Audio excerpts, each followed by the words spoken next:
this is not a film for the something shitty subthread. But if you're ready, I say we hit it. Let's hit it.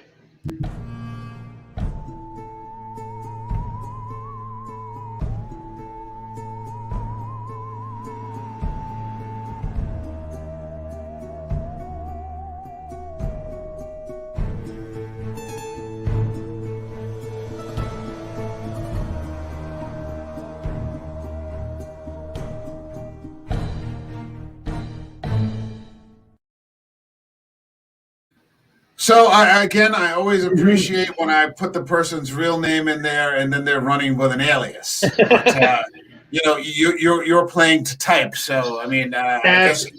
Well, I wear the Phillies hat because that's what I wound up watching when I couldn't get on yesterday. So I figured, Gotcha. Okay.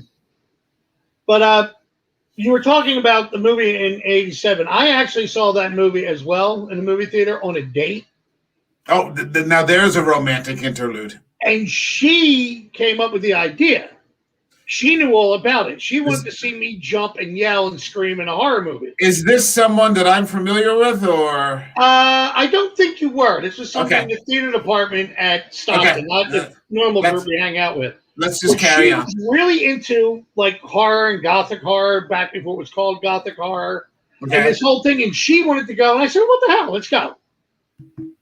And she was stunned how much I was enjoying the thriller part of it as well, because it was the deeper you got into it, when by the time the reveal was done at the end, first time I saw it, I was like, oh shit. That really got me. It's a complete fucking maze. Mm-hmm. I mean, it's incredible. It's like, and again, this was somebody else's words, film noir meets Dante's Inferno. There you go. It's just, it's also another movie that you couldn't possibly make today. Right. Absolutely. There's no way in hell. Now, I am not a huge fan necessarily of movies that came out in the 80s. True. Because I think there's a lot of dog shit out there. But every once in a while, they came up with some real quality, and this is just a home run. And I'm not sure by today's standards how many people are even aware of this movie. And that's true. I mean, you've got Mickey Rourke, who at the time was still kind of a big name, but he was more. He wasn't quite the action star yet, starring in Iron Man or the Expendables or something like that. Much more of a sort of art performer or something along those lines. You've got Robert De Niro, of course. Of course. Who can question De Niro? You've got Charlotte Rampling. Who's always good for some horror sci-fi. We know her and we love her from They Live, and tons of other movies that we're just huge fans of. And then you've got Lisa Bonet, fresh off the Cosby Show, certainly playing against type. Which is just so gritty and bleak. It's based on a novel by this guy, William Hortzberg. I can't pronounce it. It's got one of those Icelandic kind of names. Directed by Alan Parker, who we were talking earlier, really doesn't have an enormous amount of horror credit to his name. He did like The Commitments. What else were we talking? Midnight Express. He did. That's a rough movie. That's a very rough. Commitments. He did the original version of Fame. Okay. He did also The Wall. And there's some people who say when they see the movie The Wall, it freaks them out a little bit. I remember somebody once saying that if anybody can still can explain what they think or what they say they know for certain what that movie's about, that they're completely full of horse. And he also did, which is a similar style of movie, was Mississippi Burning. Very bleak. Very unrelentingly bleak. Yeah. Based in the South, based in, but the heat the sweat and the heat from people even was like a character in this movie. Yeah, it was, and it was. I want to get onto that in a minute, but right. it should. I should mention that in the novel, the entire story takes place in New York. Right. It was Alan Parker's idea to shift the second half of the story, the second act or whatever, down to New Orleans. Although the author said he had considered moving things to that place specifically. Right. Now, Alan Parker picks this up, but there were some other people that were considered for the director's role, and among them was John Frankenheimer. Oh, there you go. Which would have made for he makes a hell of a psychological thriller. That's true. I still don't like to watch The Manchurian Candidate. That's true. That's just, wow. I mean, if you're not paranoid by the time that movie's over with, I don't know what's wrong with you. You must be made out of cast iron or something like that. And if you're paranoid when you go into seeing it, I don't want to talk to you. Yeah, you're like that guy. You're like Mel Gibson's character in Conspiracy Theory. Remember, he kept trying to read what was that book that he wanted? Catcher in the Rye. Yeah, but also up for consideration, not necessarily Mickey Rourke, who does a hell of a job in this movie. Yes, he does. It's just a hell of a performance. Probably a next level performance that he's not really recognized for, because again, we're here covering a movie that's fantastic, but then again, really didn't do that well in the box office. Right. And, was sort of panned by the Siskel's and the Eberts of the time and the Rex Reeds and the freaking know-it-alls that, want to tell us, what a good movie is. So if it doesn't star like Meryl Streep or something like that, back then they couldn't, deign to, spend a little time talking it up. Mickey Rourke at the time, because before they both broke big, Mickey Rourke and Richard Gere would be up for the same parts type deal. Early Richard Gere in his career, like American Gigolo and Breathless and things like that. Yeah. The two of them would be up against each other, and it used to be Mickey Rourke was a sloppy, unshaven Richard Gere. At the time. Which he is. He does that. I don't remember what year it was, but what I remember him most from back then is where he did the Bukowski movie Barfly. Right. He plays Henry Chinaski. He plays the famous Bukowski character, Chinaski, with Faye Dunaway. Yep. And I wanted to drink through that movie and after that movie. Exactly. That's exactly what's happening. He's smoking and he's drinking and he's screwing whoever he can, get his hands on. But according to my date for the movie, was saying the same thing. He came across still sexy in at that whole disheveled, worn, tortured soul. Okay. I want to save him. Here's the thing. Yeah. And we were just talking about this again before we went on air. My opinion of that changed because I think when I first saw him, you see him as you're rooting for him. You're rooting for him to figure it out. Who is this Johnny Favorite? You want him to find Favorite. You want him to get to the bottom of this. You want him to solve all these things that are happening. This time when I watched it, I had a completely different take on him. And what kind of person he is. But before we get to that, other people were also considered. De Niro, who just does a very understated and underrated performance by De Niro, because he's only in there in like maybe 3, maybe 4 scenes for a total of maybe 15 minutes. He's only in it for maybe 15 minutes. But he's just so good that it takes it to the next level. But he was actually considered for the role of Angel. He was considered they were looking to cast him perhaps as the role of Angel, which he didn't go for. Alan Parker consistently wanted him to play the Louis Cypher character. Also up for the running was Dustin Hoffman and Robert Redford, who I don't see doing it because they're just not dirty enough as Harry Angel.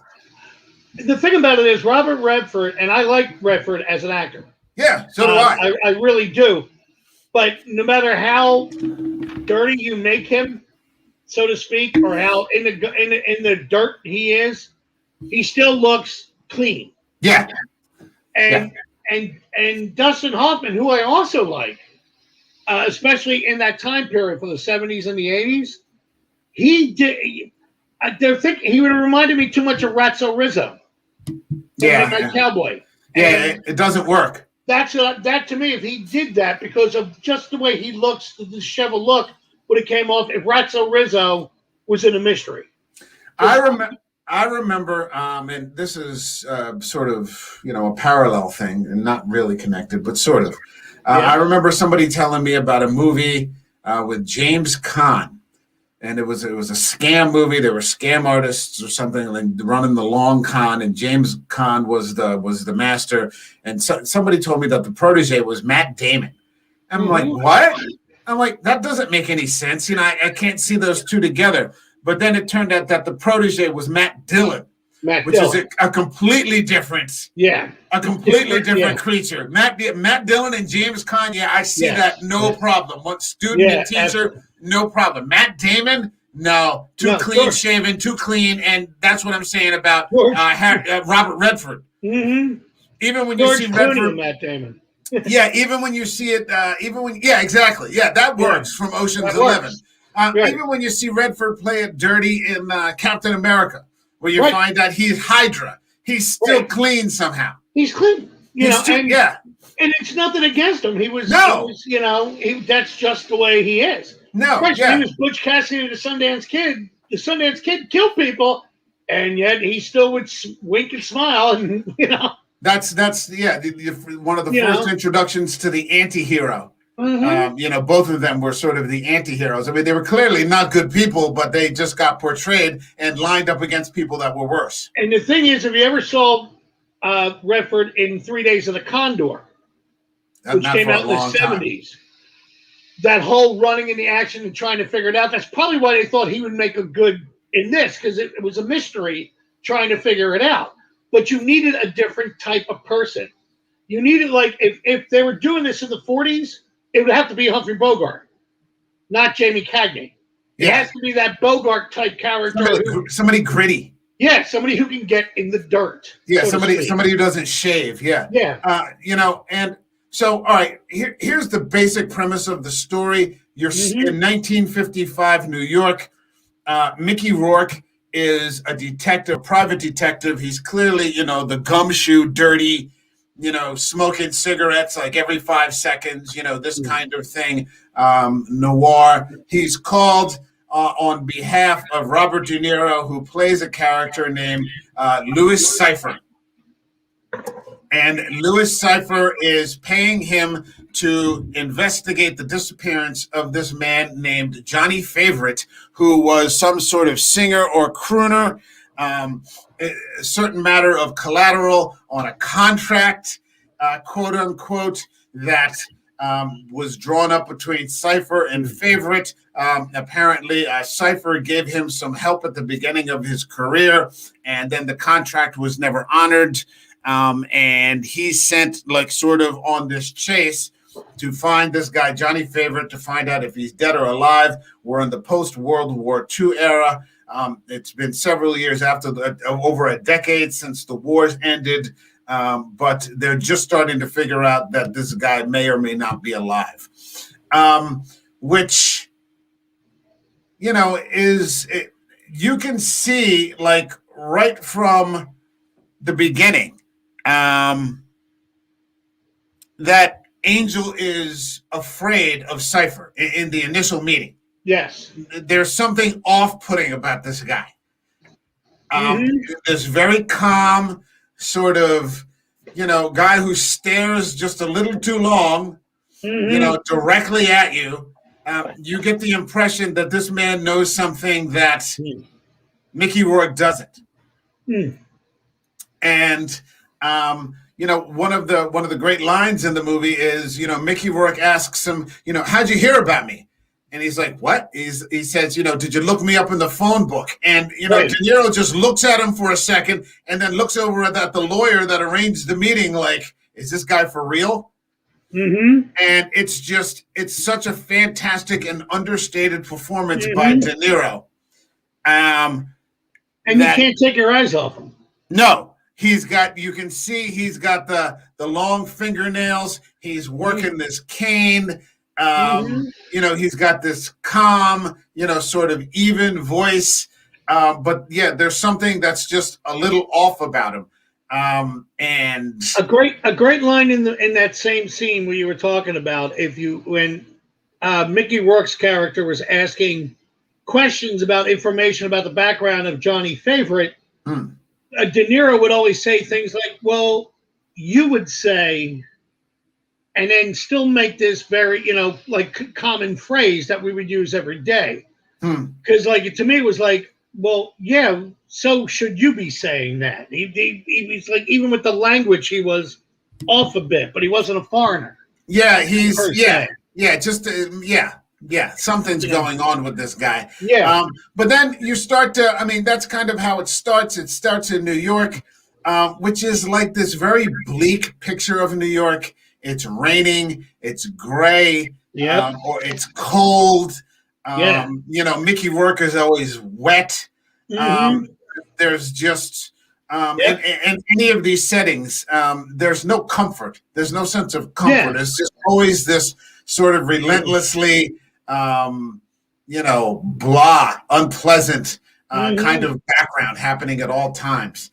And so, what you find out about Mickey Rourke's character as he begins to investigate the disappearance of this guy, Johnny Favorite, and this is what my opinion was, because initially I know that I think Alan Parker wanted to portray him as a sympathetic character.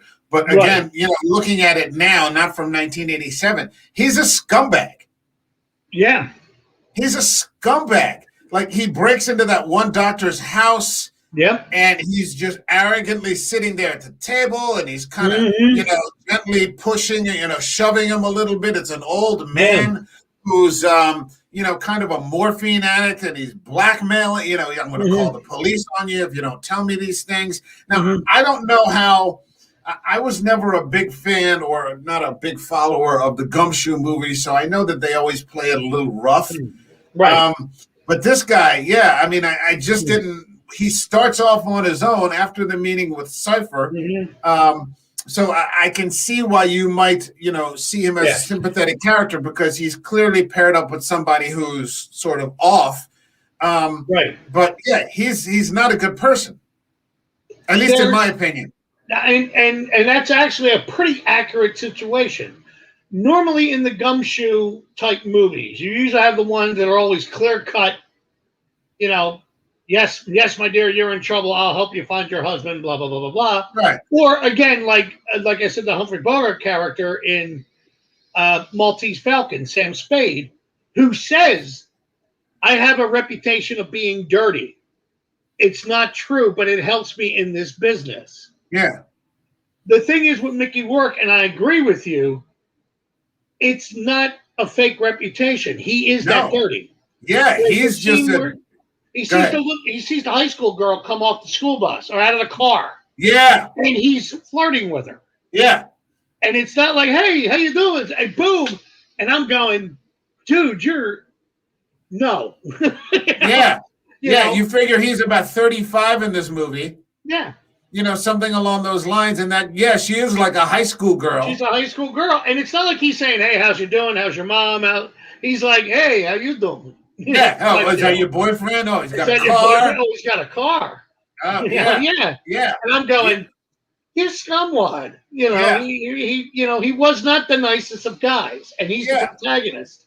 And what ends up happening is you get these string of murders that occur. One of them is the doctor that he's blackmailing. And what cemented it for me, which was probably like 40 minutes into the movie, there's still at least an hour to go, after he finds the dead body of the doctor that he's been roughing up, he strikes a match on the dead man's shoe to light a cigarette. And you're just like, wow, you are just a heartless bastard. Yeah. I mean, you're just wow. That's exactly what I thought. I'm like, because when I saw it, I forgot that scene, and I'm going, man, that's cold. Yeah, that's just cold. Yeah, this is not this is not a good guy. This is not a good guy. He ends up down in New Orleans, where he starts to meet Charlotte Rampling. She's in the story. But, you know, he doesn't really come at her in a straightforward way, say, hey, I'm here to investigate this. He, like, pretends to be someone that he's not, to get his fortune read, you know, and then he's like sitting real close to her, you know, to make her uncomfortable, to try to, you know, keep her off balance. And, you know, he comes at you sideways, like, you know, like some sort of crab, you know. Exactly. He's just an awful, you know, kind of guy. And, you know, what you find out by the time you get down into New Orleans is that there's all sorts of, you know, voodoo. I think this is the first really voodoo movie that we've covered, but it's not just voodoo. There's witchcraft and black magic going on here. This is like a supernatural, you know, kind of story, or at least all of the characters that are involved have this sort of background. Have this connection. And that's the connection. Like, and they knew, like, you know, they don't dabble in it. You know, they know it. It's not somebody who's like, you know, doing some internet reading. These are like practitioners of like the black arts, black magic. When you get to, I'm sorry, go ahead. No, go ahead. Well, like, I didn't know if you were going to get to Toot Sweet. Yeah, go ahead. Because when he turned around and said to Mickey Rourke, we're not all Southern Baptists down here, boy. Yeah. When he was talking about black magic and everything else to him, he spun right around and wasn't even apologetic. We're not all, you know, we ain't just Southern Baptists. This is our religion. Yeah. Type deal. And it was the first time I ever saw it, quote unquote, defended in a movie. Yeah. Usually they kind of keep a secret and, oh, no, that's not true. And look over here. They were like, no, this is who we are.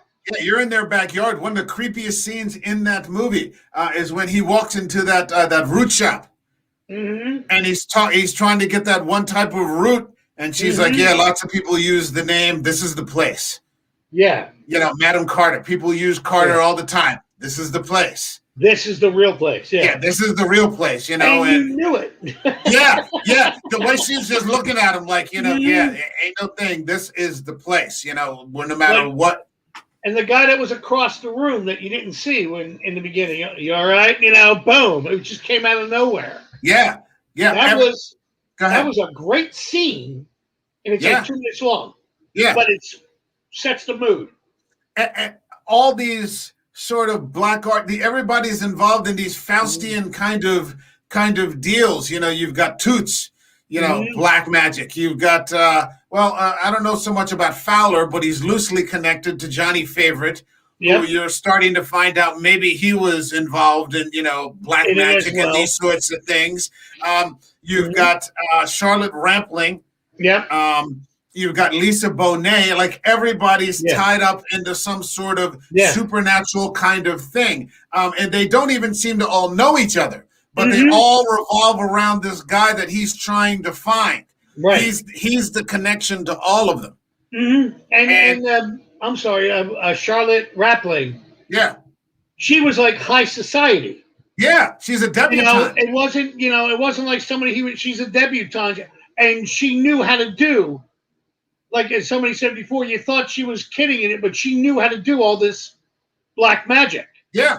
Type deal. You've got people across classes and income lines. You've got debutantes. You've got the poorest of the poor, with like beautiful Lisa Bonet, but she's, you know, she lives in like a, you know, like a wooded kind of ghetto or something. You know, it's just, you know, like dirt poor, like literally dirt roads and walking in bare feet, and, you know, but everybody is connected to Johnny Favorite, and everybody seems to be connected through some kind of black magic. Exactly. And remember, don't forget that Johnny Favorite is the man with the golden tonsils. Yeah. That's the thing. He's got this sweet voice, and if you listen to him, it's not just the way he sings; it's the way he seduced people. Yeah, he's manipulative. Yeah. He seems to be some sort of master manipulator. And I think what Lisa Bonet does, playing extraordinarily against type off the Cosby Show, she says that Johnny Favorite, she can find out that Johnny Favorite's her father, who which she knew. She doesn't reveal that right away, but by the second scene with Lisa Bonet, she reveals it, and she said that her mother told her that Johnny Favorite was probably as close to true evil as you'd ever imagine, or something very much along those lines. As you never wanted to meet. Yeah. And I was like, damn. Yeah, and that has a lot of impact. So, I mean, all these people end up. Go ahead. No, I'm sorry. I was because you were talking about Lisa Bonet, and I remember when the movie first came out, like on all the Entertainment Tonight shows and whatever those shows were on the television at the time. They were like, oh my God, little Lisa Bonet, and Bill Cosby's giving her advice because she's taking on this character. And she's brilliant in it. Do not get me wrong. Yes, she's beautiful. And yes, there was, spoiler alert, folks, nudity. But she played it so well that you didn't need any of that technically. And it still would get that same effect. The way she played the words, the scene where he's talking about sitting on her front porch saying, and she said, what happened? I got bit by a dog. She's like, yeah, well, that happens. Yeah. Kind of, that dismissal. Yeah. She was phenomenal in this movie. Very underrated. The fatalism that comes sometimes, and you see sometimes in very poor places. Yeah. Where it's very hard to get a response out of people about things because life is just so damn hard that they've become anesthetized to just everyday bad things happening. All these people end up dead. Yeah. All these people end up dead. So as Mickey Rourke continues to report into Robert De Niro about Toots ends up dead. Margaret Krusemark, the doctor Fowler ends up dead. De Niro's performance inside that church, where he's like stiffs. It made me laugh too. because at this point what's actually happening, and then he's like, but not in church. he sort of vacillates between being amused to being very serious.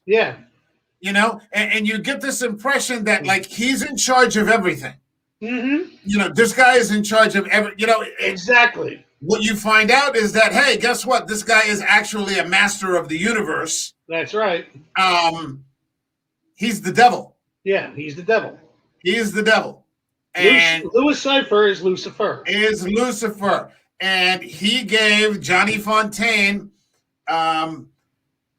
Johnny Favorite has sold his soul for success as a crooner, but then he tries to back out of it.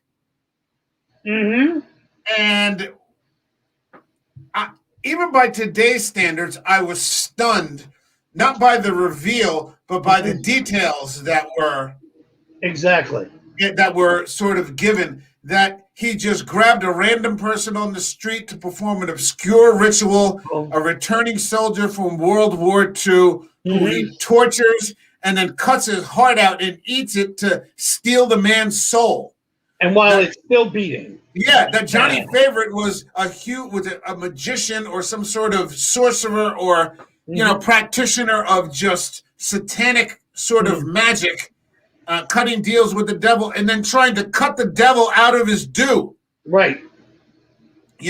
As if, and that's the oldest story in the book where you cut a deal with the devil, and the devil just kind of, he tells you all the details except the ones that you kind of need to know. And you find out that all along, go ahead. It's the arrogance. It was the arrogance of man. Johnny Favorite, as the father said at towards the end of the movie, he brought the devil into our living room. He conjured him up. Yeah. So we could all see him and all get a taste. But that was the point where he thought he could always outplay him, because technically, if you realize, Johnny Favorite did get the Golden Voice and had fame, went to World War II and got hurt, and his face was scarred and everything else. So that was the, kind of like the backlash of the deal with the devil. And he was like, basically, to the devil, fuck you. I'm going to get, out of this deal and become a different person. Actually steal his soul and steal his memories to leave behind his old memories. Yep. And the devil takes him through this incredible maze. Mm-hmm.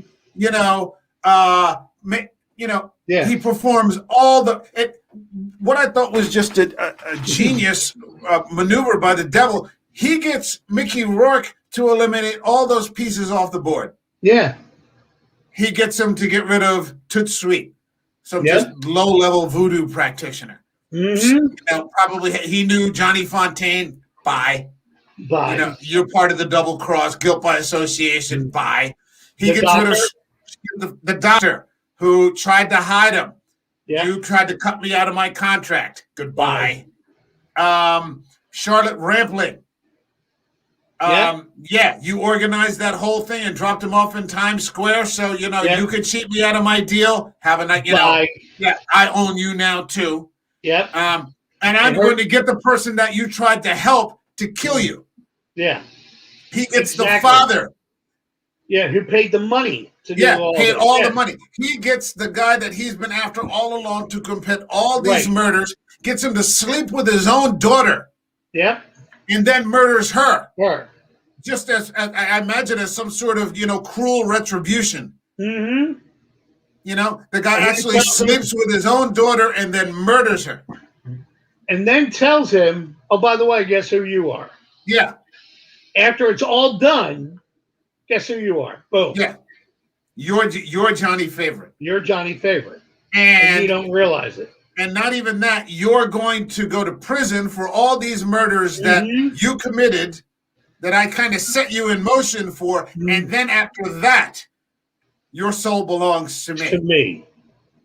And you're it's like the biggest checkmate that I've ever seen.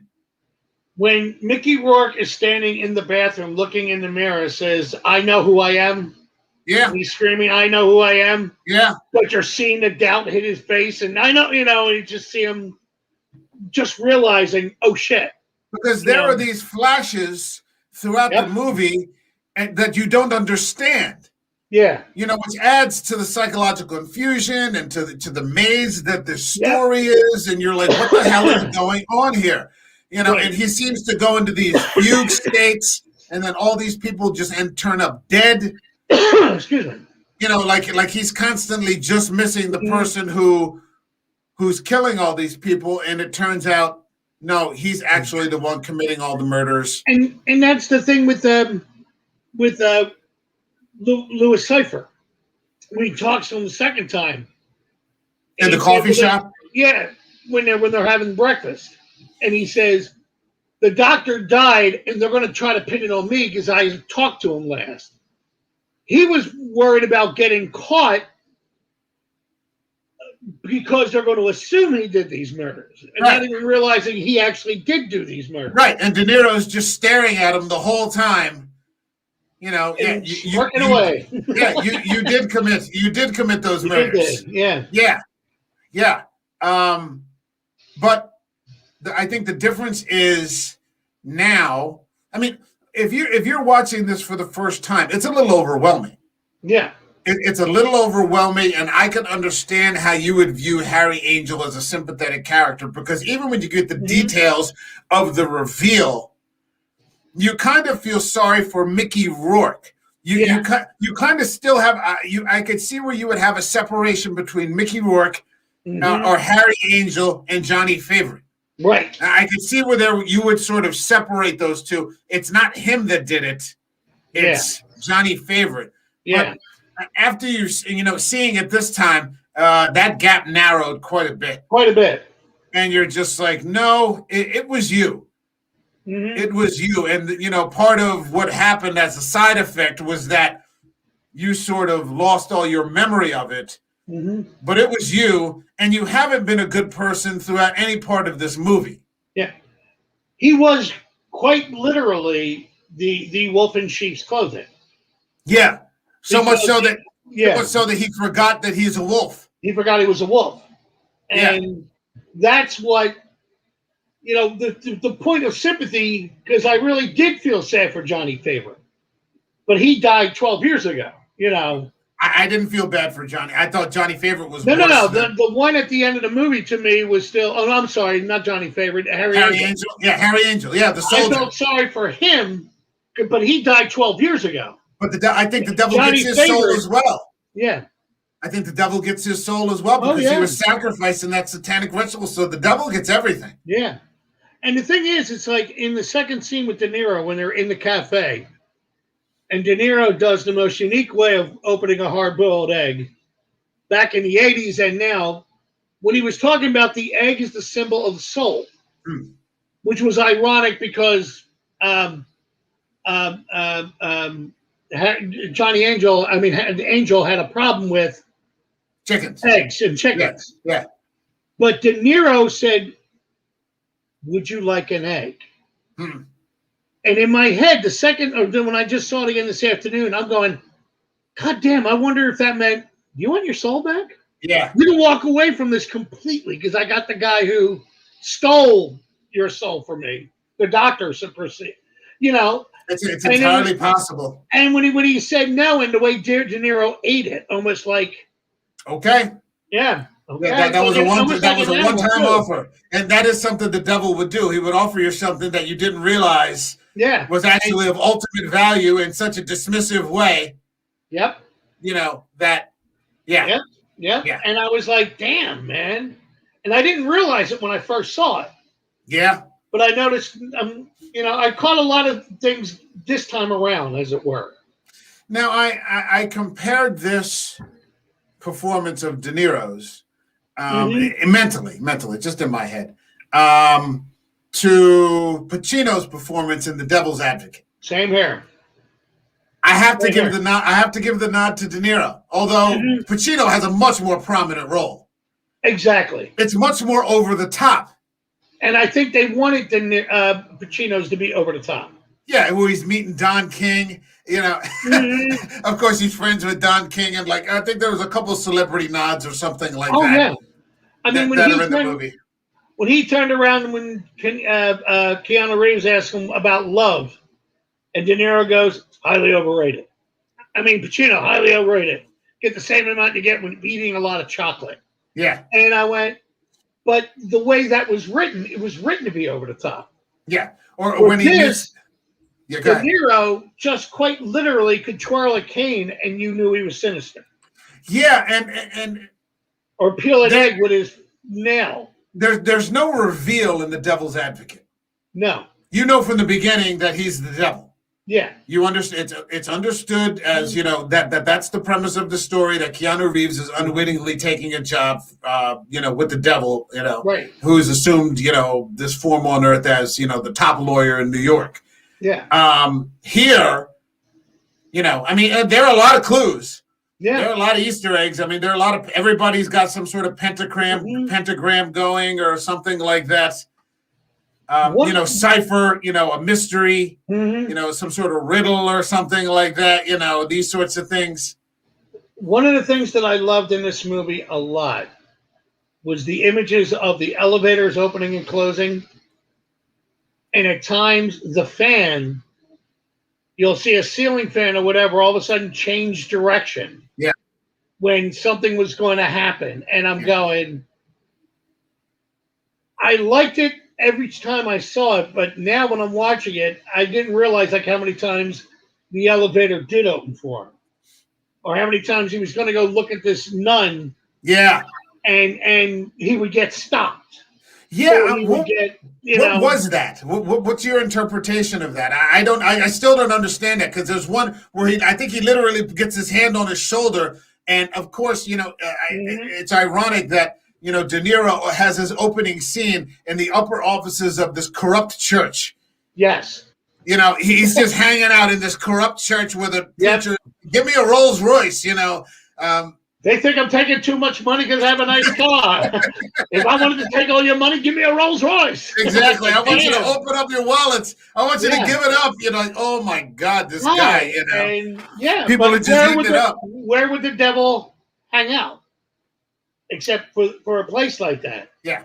To me, I always thought it was, I didn't want to say so much a corruption in the church, but how they blended into religion, so to speak. Because if you notice, the one time you get to see who the person is, it's not a female, it's a male.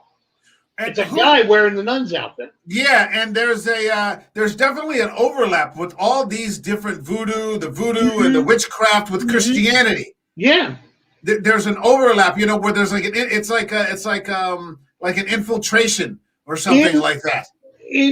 Voodoo is the most misunderstood religion in American society because people think it's a direct attack to Christianity. Yeah, it's not black magic. No. But voodoo's also said, oh my God, you can control people. You can make them a zombie. You can call that.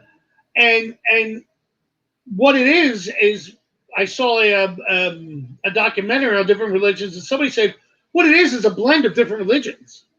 Just kind of blended together and just to serve a purpose. And as one person said it, one of the purposes, some people who truly believe in it, and for others, they'll sell it to the tourists to make money. Yeah. I mean, somebody's been watching too much Serpent in the Rainbow. Exactly. But if you really, really do look at it, I mean, Christ, it was in a Bond film. Yeah. One of the, that it was, oh my God, it's this evil thing. And it, as somebody said, it's also, you got to believe in it. It's and it really did, but it was an attack or a subtle attack on the Catholic Church. Because back in the day, they used to make sacrifices of animals, and like, well, why is it wrong now? Because you guys don't do it, type deal. That's because that was an interesting choice. It wasn't like black magic or Satanism. Well, it was this subtle thing that not many people know about, so it was perfect to blend it in. I think there was some of that, but I think there was some of that too. Yeah. And so it was all sort of intertwined, right. Together, the Christianity with the voodoo, and then the voodoo practitioner was what was her name? The Cruise Marks. Yeah. They were voodoo, but I think they were also probably a little bit of black magic. And then Johnny Favorite, it turns out he was just an evil fucker. Yeah. And he would use anything to his advantage. Yeah, and I think they were all, I mean, I don't think that Lisa Bonet was, but I think the Cruise Marks were evil. Father.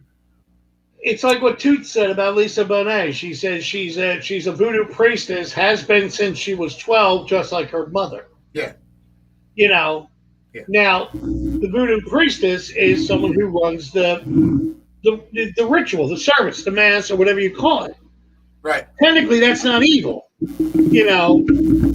It's what they do with it that makes it evil. I mean, technically, if you look at the preacher who was saying, give me the money, and it's what they do with the religion, if it's considered evil or not. That's true. Hold on a second. I seem to be having some trouble with, okay, there it goes. There you go. I was getting some feedback there for a second. But that's some of the stuff I really, really, enjoyed about that they worked it in.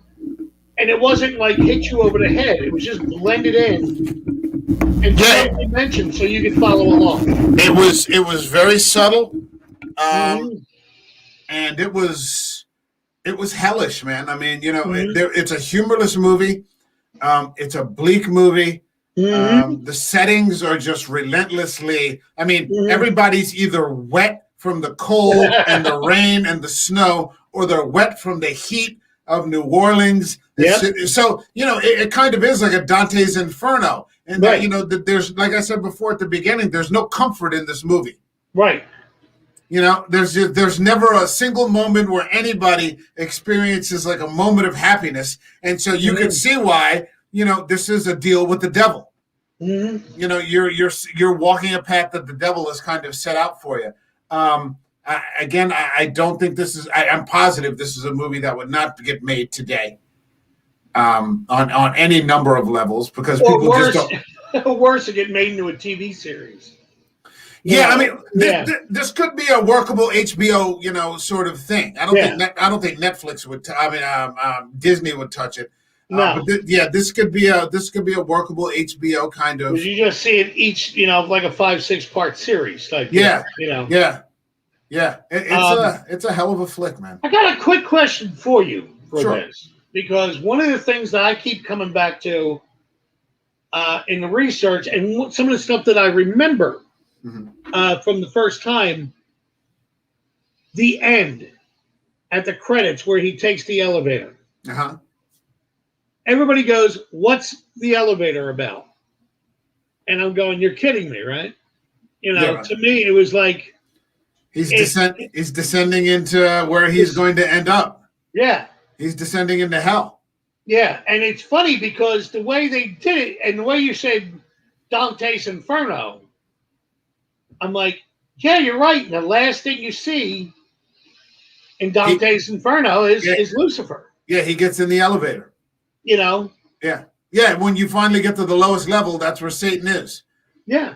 Yeah, with all the betrayers. Yeah, with all the betrayers. All the betrayers are there at the bottom. The lowest pit, the worst pit is reserved for the betrayers, which is him. Right. And the other thing I was thinking was the because the baby, Lisa Bonet's baby. Yeah.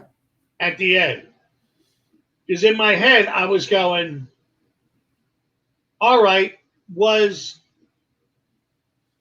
if Johnny Favorite was her father, and she said she slept with a man who said he was the devil, but it was the best. Lisa Bonet said, but he was the best lay of my life. Is that the Antichrist type deal? Is that the devil's child, so to speak? Like they would talk about in the Omen. My gut reaction is to say no. Okay. Only because as to whether or not, I mean, it was actually what she was saying that it's an immaculate conception. I wasn't sure that was 100% the truth, but she said she was mounted by some sort of voodoo god. Yeah. Or something like that. So maybe, I don't think it has anything. I think it was just an act of cruelty. Okay. Only because of the gold eyes in both of them. Because that was the only special effect. And going back to what we also talk about on this, the CGIs, the only special effect was turning De Niro's eyes into looking like a wolf, and then the little boy's eyes the same way. Yeah, well, it wouldn't have surprised me if De Niro had, just jumped into the devil had just jumped into that little kid. Yeah.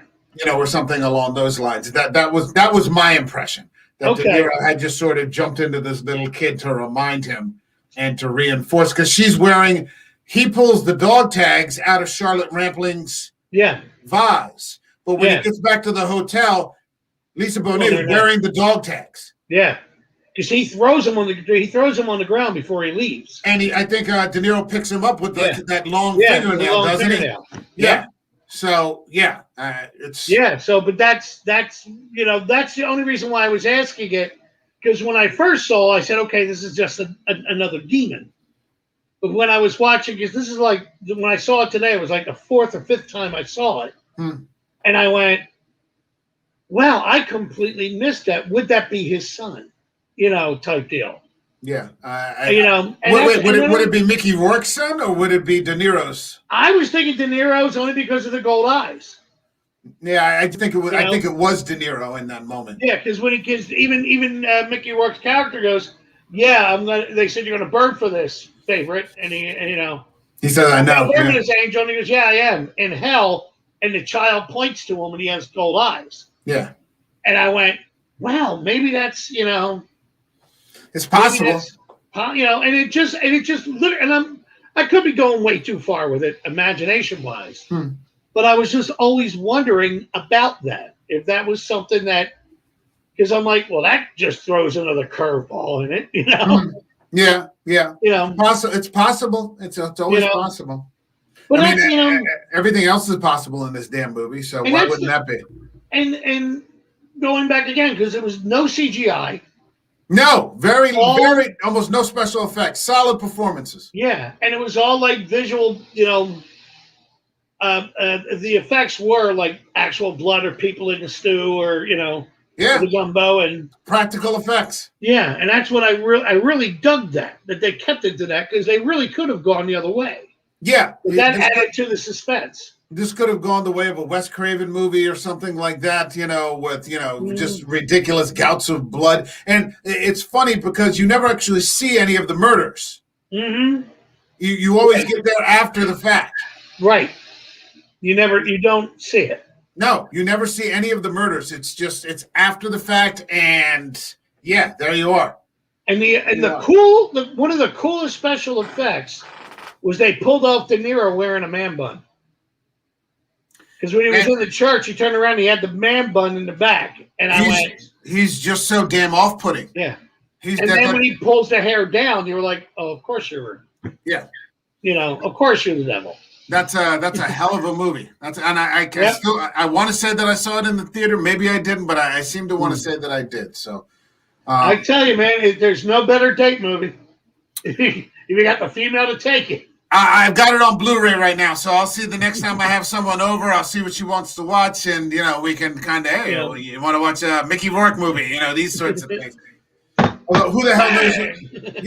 Yeah, exactly. Sit down. You're gonna get an education. So, I guess we're coming up on almost an hour. Yep. I suppose this is as good a place as any to bring it to a close. I agree. This is a worthwhile movie to see. Watch it. It's on Amazon right now, playing for free on Prime. Yep. So check it out. If you like this video, like the video, subscribe to the channel if you think it's worthy.